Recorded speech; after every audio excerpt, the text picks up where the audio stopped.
એ પ્રેમ માટે મારી પાસે કોઈ શબ્દ નથી, પણ એક નમ્ર વિનંતી કરું છું, બધા પોતાની જગ્યા પર બેસી જાઓ પ્લીઝ ભાઈ. બધા ખેડૂતોને એ બાજુથી બધા બેસી જાઓ. આ બાજુ બજારમાં ઉડાય એ બાજુ બજારમાં બેસવાની વ્યવસ્થા કરો. બધા બેસો ત્યાં. આ બાજુ ભાઈઓ બધા બેસી જાઓ, વિનંતી કરું ભાઈ. બધા ભાઈઓ બેસી જાઓ, શાંતિથી બેસી જાઓ. પાછળ ઉભેલા ભાઈઓ વિનંતી બેસી જાઓ.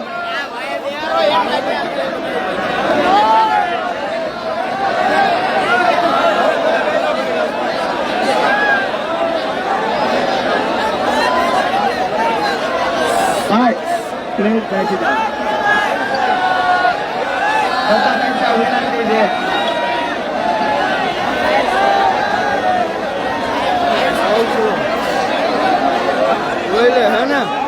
બોલો ભારત માતા કી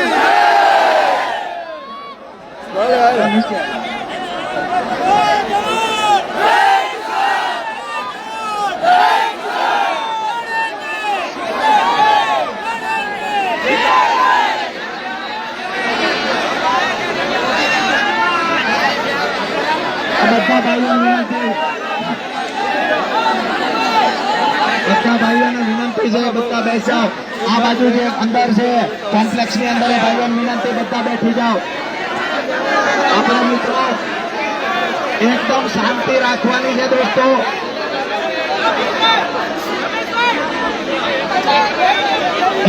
થોડી વાર આ બાજુ સુકુભાઈ, થોડી વાર શાંતિ રાખો ભાઈ. બધા બેસી જાઓ. મારી વાતની શરૂઆત પછી કરું, પેલા બધા બેસી જાઓ ભાઈઓ. જો ખરેખર પ્રેમ કરતા હોય તો બધા વિનંતી કરું, બેસી જાઓ ભાઈ. વિનંતી કરું છું, બેસી જાઓ.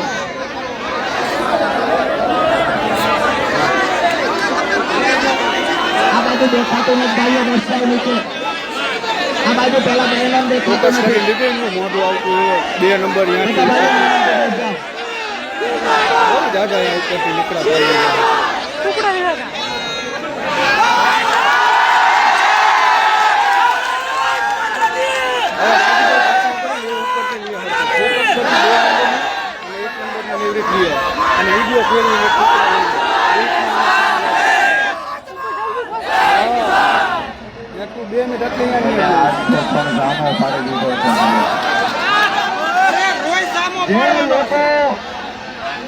જે લોકો એવું સમજતા કે પોલીસની તાકાતથી મહાપંચાયત નહીં થવા દઈએ, એ લોકોને માર્કેટિંગ યાર્ડમાં પણ કહ્યું હતું અમે જગતના બાપ છીએ, તમારા પર અમે સંયમ રાખીને બેઠા છીએ, અમને શાંતિ જાળવવામાં રસ છે. પણ કોઈ એવું સમજતું હોય કે પોલીસ એના બે દંડા મારે, એના વિડીયો વાયરલ કરે, ખેડૂતને આવતા રોકે, તો ખેડૂત અહીંયા મહાપંચાયત નહીં કરે. આવું પોલીસ અને ભ્રષ્ટ ભાજપના નેતા ગાંધીનગરમાં બેઠા સમજતા હતા. દોસ્તો, જે લોકો આ સમજતા હતા એને આજે તમે મહિપાલભાઈ પધારો. આજે તમે એક વાત તો સાબિત કરી દીધી કે અમે ખેડૂતો ઈચ્છીએ. તમે રોડ બંધ કરી દીધા, રોડ પર બેરિકેડ લગાવ્યા, 100 થી વધારે ચેકપોસ્ટ મૂકી, તેમ છતાંય પગપાળા હાલી અને અમારા હજારો ખેડૂતો અહીંયા પહોંચી ગયા છે.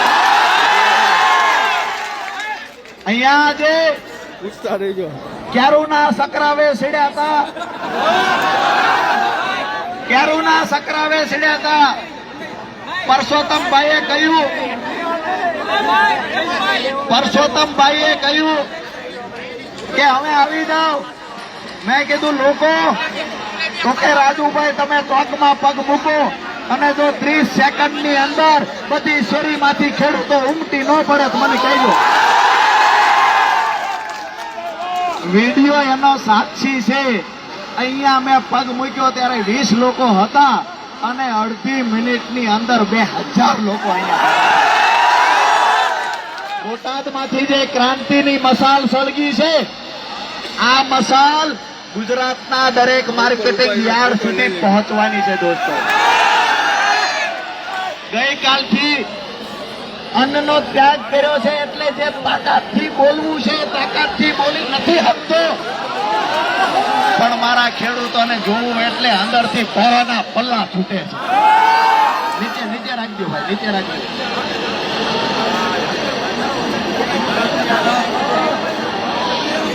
ખેડૂતનો વજન છે એટલું. તમામ મિત્રો, આજે ખૂબ મહત્વની વાત કરવી છે અને પ્રશાસનને એક સંદેશ આપવો છે. આપ સૌને વિનંતી કરું, થોડી વાર માટે શાંતિ રાખો દોસ્તો. આપણી પાસે માહિતી એવી કોઈ જબરજસ્ત વ્યવસ્થા નથી. છેલ્લે સુધી અવાજ પહોંચવામાં અગવડ ઊભી થાય એટલા માટે હું તમને કહું છું, થોડી વાર શાંતિ રાખો દોસ્તો. બોલો ભારત માતા કી જય. ભલે આવે આવો તમે હો.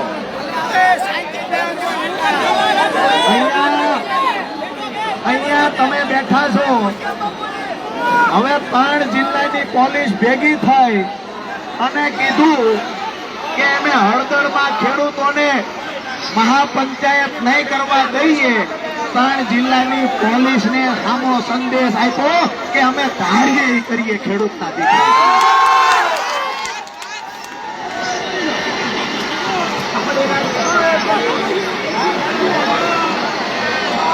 ભાજપના નેતાઓને પણ કહીએ, બોટાદ કરડા માર્કેટિંગ યાર્ડમાં રહેલા સત્તાધીશોને કહીએ છીએ, આ ભાડાની ભીડ નથી, આ સ્વયંભૂ ઉમટી પડેલો ખેડૂતોનો આક્રોશ સાથેનો જન સૈલાબ છે. તમે બધા બેસી જાઓ, કોઈના બાપની તાકાત નથી ગાયથી રૂવાણું કોઈનું ખાધું કરી શકે. બધા મિત્રો બેસી જાઓ. અહીંયા જ્યાં સુધી તમે બેઠા છો ત્યાં સુધી તમને કોઈ હલાવી ડગાવી હકવાનું નથી. દોસ્તો, જે મહત્વની વાત હું કરવા માટે આવ્યો છું, મારી વાત શાંતિથી સાંભળો. મીડિયાના માધ્યમથી બોટાદ માર્કેટિંગ યાર્ડના સત્તાધીશો, મુખ્યમંત્રી અને કૃષિ મંત્રીને કહીએ છીએ કે આવતીકાલે 11 વાગ્યા સુધીમાં જો બંને માંગણીઓ લેખિતમાં બાહેધરી આપવામાં નહીં આવે તો આવનાર અમારા કાર્યક્રમ તો ચાલુ રહેશે, પણ આવતી 31 તારીખે અરવિંદ કેજરીવાલજી બોટાદના પ્રવાસે આવશે.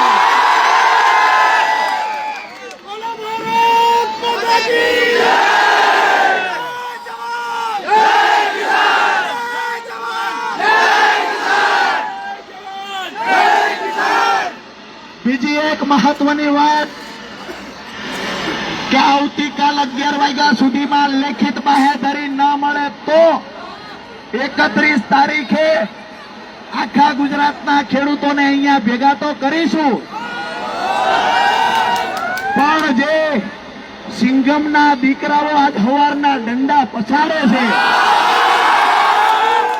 એને કહીએ છીએ 35 વર્ષનો યુવાન એક સાતીનું બટન ઉગાડીને તમને કહેવા આવ્યો તમારા દંડામાં તાકાત હોય મારો. અમારી લડાઈ દેવકરણભાઈ, અમારી લડાઈ યાર્ડના સત્તાધીશો સામેની લડાઈ છે દોસ્તો. આ લડાઈ જે વેપારીઓ કડતો કરી અને ખેડૂતોના ખિસ્સા કાપે છે એની સામેની લડાઈ છે દોસ્તો. અને આ અમારી વ્યાજબી માંગણીમાં ગાંધીનગરમાંથી આદેશ થાય કે ખેડૂત ભેગો ના થવો જોઈએ, ખેડૂતની વાત માનવાની નથી, તો એ લોકોને કહીએ છીએ પોલીસથી કામ નહીં પતે, બોર્ડર ઉપર અમારા જ દીકરા ઉભા છે અને બોલાવવા.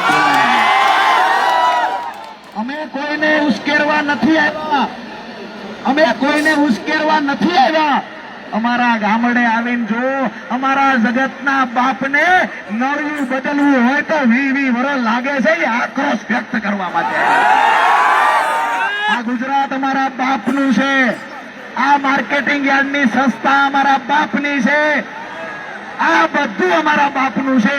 તો અમને રોકવા વાળા 2% ભાજપના ગરતડિયા આપણને રોકવાના પ્રયત્ન કરે તો એની સામે મજબૂતાઈથી અવાજ ઉઠાવી શકો. આજે બીજી એક મહત્વની વાત કે આવતીકાલ 11 વાગ્યાનો સમય આપ્યો છે. તો 11 વાગ્યા સુધીમાં પ્રશાસન દ્વારા માર્કેટિંગ યાર્ડના સત્તાધીશો દ્વારા લેખિતમાં બાહેધરી નહીં આપવામાં આવે તો એક તો આવતી 31 તારીખે અરવિંદ કેજરીવાલજી આવશે અને અમે લોકો પ્રમ દિવસથી ગુજરાતના તમામ માર્કેટિંગ યાર્ડમાં જ્યાં ખેડૂતો સાથે છેતરપિંડી થાય છે તમામ માર્કેટિંગ યાર્ડની મુલાકાતે જઈશું અને ત્યાં તમામ જગ્યાએ સભા કરીશું. આ લડાઈ માત્ર બોટાદ પૂરતી નહીં રહે. જ્યારે માર્કેટિંગ યાર્ડમાં ખરા બપોરે અમારો જગતનો બાપ તડકામાં બેઠો તો પરસેવો વળતો તો આ જગતના બાપની વાત સાંભળવા માટે સત્તામાં રહેલા લોકોને બિલકુલ નવરાઈ નહોતી. ત્યારે મોઢું ધોતા ધોતા એક ભાઈએ મારો વિડીયો બનાવ્યો. મને ખબર નહીં કે એનો વિડીયો બને છે પણ અંદરથી આક્રોશ વ્યક્ત કરતો હતો કે આ ખેડૂતોનો જે પરસેવો પડે છે વ્યાજ સાથે હિસાબ ન લઉં તો મારી માએ પાડો. જે માણસે અન્નનો ત્યાગ કર્યો છે એ માણસને તમામ લડાઈ લડતા આવડે. પણ ગાંધીનું ગુજરાત છે અને અમે જગતના બાપ છીએ. ક્યાંક ને ક્યાંક અમારી મર્યાદામાં છીએ. બાકી પોલીસની તાકાત શું છે? અહીંયા રહેલા પ્રશાસનની તાકાત શું છે? અમારી સંસ્થામાં આવી વેપારીઓ લૂંટે, સત્તાધીશો લૂંટે અને ભાજપના નેતાઓ વેપારીઓને સપોર્ટ કરવા માટે પોલીસને આડે આ નાખે. પોલીસ દિવાલ બનીને ઊભી છે. ત્યારે પોલીસને કહીએ છીએ આજે હળદળ ગામમાં આવી અને કોઈની હળી કરવાની કોશિશ નહીં કરતા. 2 દિવસ તમે જે ખેલ કર્યો આ ખેલ અમે જોયો છે. તમે વારંવાર વાદીની માફક એરું કાઢતા, આજ અમે નોળિયો કાઢો. 2 જણા જાય તો ક્યાં જાવ છો હું છે પૂછતા હતા. આજ 2 ગાડીઓ આવી મારા બેટો મારો મારવી ગયા. કેમ ભાઈ?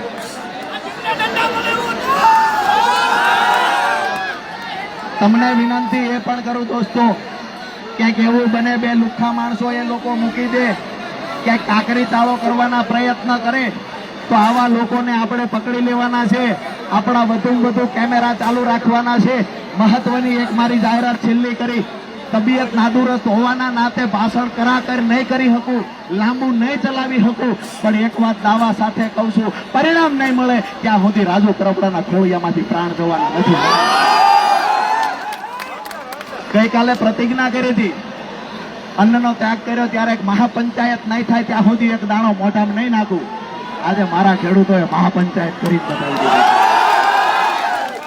અહીંયા મીડિયાના મિત્રો પણ છે. અહીંયા લાઈવના માધ્યમથી ભાજપના નેતાઓ ઓફિસમાં બેહીને આજ જોવે છે.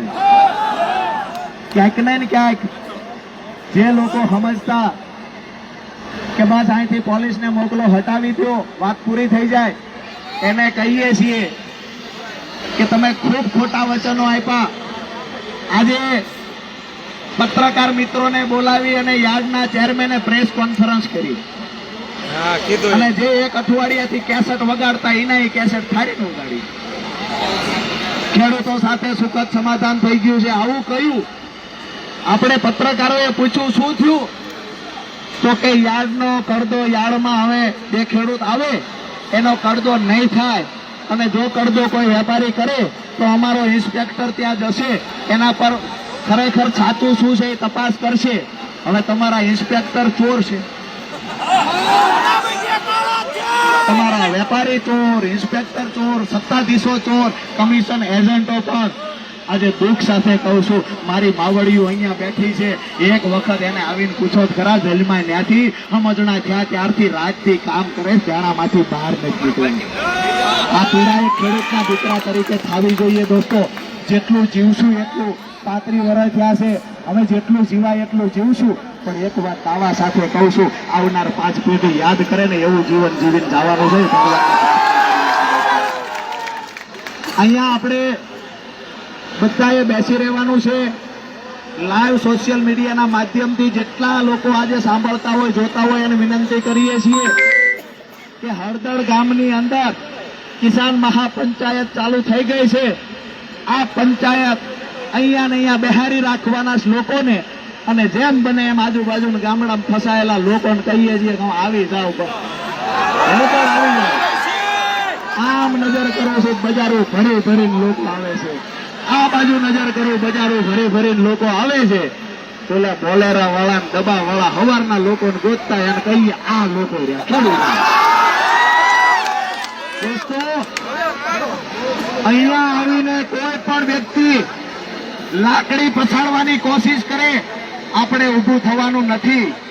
આપણે આપણી જગ્યા પર બેસી રહેવાનું છે. અને જ્યાં સુધી મારા ખેડૂતો બેઠા છે ત્યાં સુધી પ્રશાસનની તાકાત નથી કે રાજુ ગરબડા અહીંથી હટાવી દે.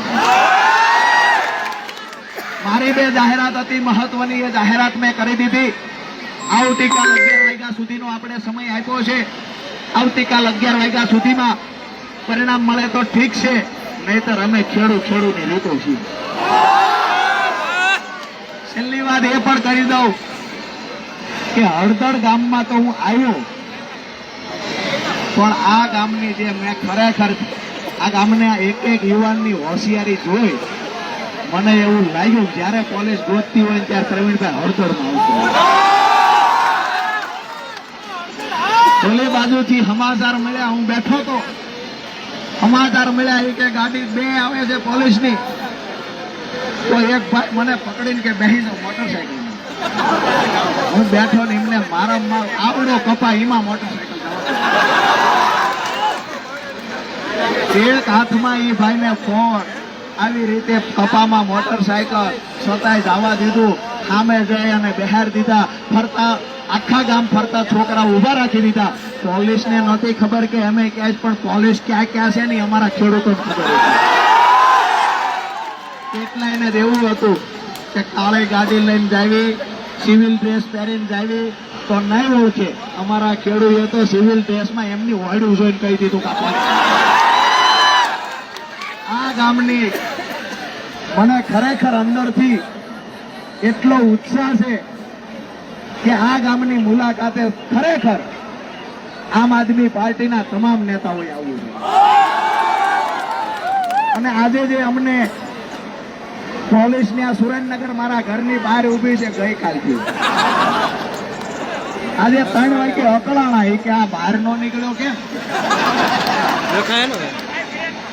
અમારે કેવલ મારી ગાડી હાકે એની વાહે ફરે. કેવલ ને મજા આવી. એ મને કે પોલીસ સાહેબ મારી વાહે જ. મેં કીધું આખા સુરેન્દ્રનગરમાં ફેરાય. એ મૂર્ખના સરદારો ન ખબર પડે 8 રાઉન્ડ સુરેન્દ્રનગરના હુકામાં માર્યા. 2 કલાક સુધી એને ફેરવા જ કર્યા. દોસ્તો 3 વાગે મારા ઘરે લેડીઝ પોલીસને લઈ અને ઘરમાં તપાસ કરવા માટે ગયા. અને ઘરમાં જઈને કહ્યું કે રાજુભાઈ કરપડા અહીંયા હંતાડેલા છે. મારી બાઈએ જવાબ દીધો કે અમારા ખેડૂતનો દીકરો હંતાઈ ન બેઠો હોય. અમે ખેડૂતના દીકરા છીએ દોસ્તો. આ રૂમાલ નથી દોસ્તો. ખેડૂતો માટે લડાઈ લડવા નીકળ્યા એનું મોતનું કફન બાંધીને નીકળ્યા છે. જે લોકો દડાવવાની વાત કરે છે, દંડા દેખાડવાની વાત કરે છે, એને કહીએ છીએ ગઈકાલે પણ કીધું તું ટોટીએ દૂધ પીને અમે મોટા નથી થયા દોસ્તો. અને હવે કહીએ છીએ કોઈને ઉશ્કેરતા નથી, પણ હવે જ એની માએ હવાહર હોઠ કાઢી હોય દિયા. આપ સૌ માટે બધી વ્યવસ્થા આપણે સાંજે જેવી રીતે માર્કેટિંગ યાર્ડમાં ગોઠવી હતી એ મુજબ વ્યવસ્થા ગોઠવાતી જશે. આજુબાજુના ગામડામાં હવે મેસેજ આપી દો કે મહાપંચાયત થઈ ગઈ છે, પરિવર્તનનો શંખ વાગી ચૂક્યો છે. અને જેવી રીતે વિસાવદર વાળી થવાની વાત હતી, હવે ગુજરાતના તમામ માર્કેટિંગ યાર્ડની અંદર બોટાદ વાળી થવાની. ગુજરાતના તમામ માર્કેટિંગ યાર્ડમાં બોટાદ વાળી થશે. અને આવનાર 2027માં તમામ વિધાનસભામાં બોટાદ. અંદરથી પીડા ખૂબ છે. ત્યારે આપણા ખેડૂત માતાઓ બહેનોને જોઈએ છીએ આપણા વૃદ્ધ મા બાપને જોઈએ છીએ, અંદરથી પીડા થાય છે. 60 વર્ષની ઉંમરે, 55 વર્ષની ઉંમરે જાણે 100 વર્ષના માજી થઈ ગયા હોય ને એવી હાલત એમની થઈ ગઈ છે. શરીર તોડી નાખ્યું કામ કરી કરી, શરીર તોડી નાખ્યું કામ કરી કરીને, છતાંય એકવાર પૂછો, દીકરાની વવારું ને હોનું ચડાવવું હોય, પોતાના કાનની તરોટિયું ભંગાવવા જવું પડે. આ પીડા છે દોસ્તો. ઘરે લગ્નનો ઢોલ વાગતો હોય, દીકરાના લગ્ન હોય, લગ્ન આવ્યા હોય, લગ્નનો એક બાજુ ઢોલ વાગતો હોય, બીજી બાજુ એ વરરાજાનો બાપ ગામમાં વ્યાજે પૈસા ગોતવા નીકળે ને આ પીડા રાજુ કરતરા થાય છે. બહેનો હોનીની દુકાને જઈ પોતાનું હોનું ભંગાવે છે, આ પીડા થાય છે.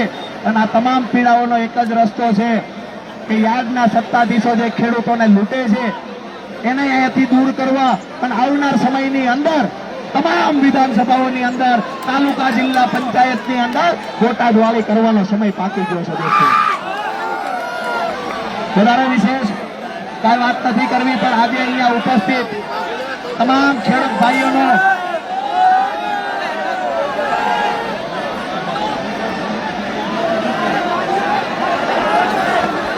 આપણે બધા બેહી રહ્યો, ગાડીઓ આવે બધા બેહી રહ્યો દોસ્તો.